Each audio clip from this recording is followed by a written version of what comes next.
Selamat datang di channel Literatus.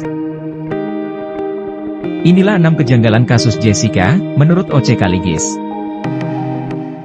Jessica, yang divonis 20 tahun penjara, atas dugaan pembunuhan berencana, terhadap Mirna Salihin, kini telah menarik simpati publik. Ia yang dulunya dikutuk, sekarang dibela mati-matian. Hal seperti ini terjadi, tidak lain karena rangkaian proses persidangan kasus Jessica, dibumbui kejanggalan-kejanggalan. Mari kita lihat, 6 bentuk kejanggalan, dalam kasus Jessica, menurut pengacara senior, O.C. Kaligis. Pertama, soal hakim yang memaksa Jessica untuk mengakui saja. Karena seorang hakim yang memutus, memberikan nasihat kepada si Jessica, "You ngaku aja deh," dia bilang, lebih baik ngaku. Apa yang disampaikan O.C. adalah benar adanya. Bahwa ada hakim kasus Jessica, yang memberi saran kepada Jessica, untuk mengakui saja bahwa, dialah yang benar-benar telah meracuni Mirna, sahabatnya sendiri.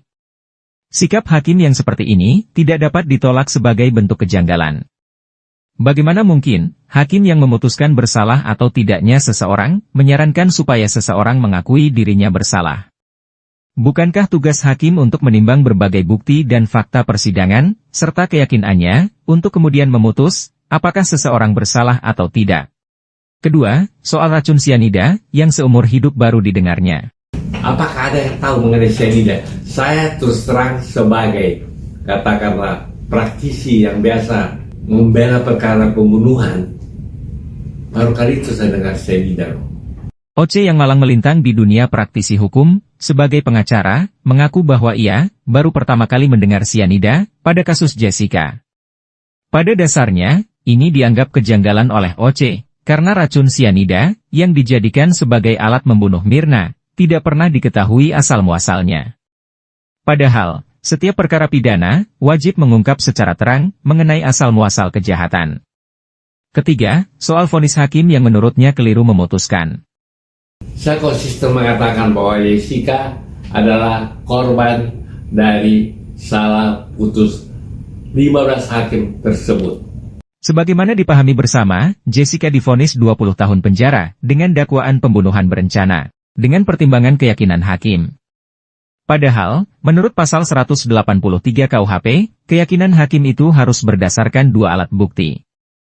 Pertanyaannya sekarang ialah, apa sajakah 2 alat bukti, yang dapat membuktikan bahwa Jessica, memang pelaku pembunuhan?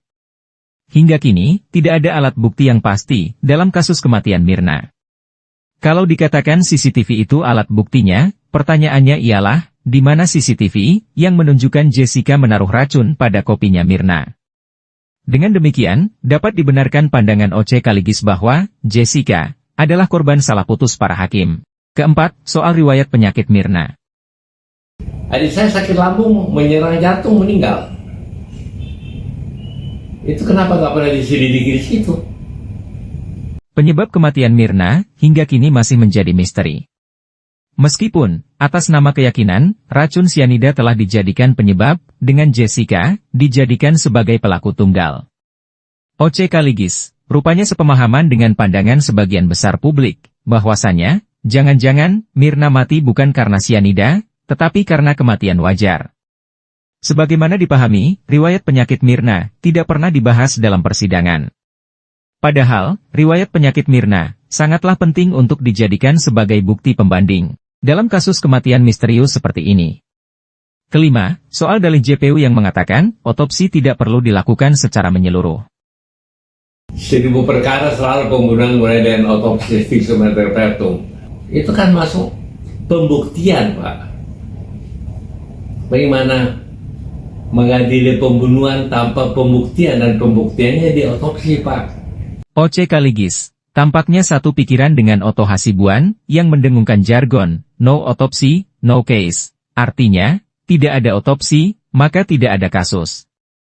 Kalau misal ada pertanyaan, apa pentingnya otopsi dalam kasus Mirna? Maka jawabannya adalah, karena otopsi adalah bagian utama dari pembuktian, sebagaimana dijawab oleh O.C. Kaligis.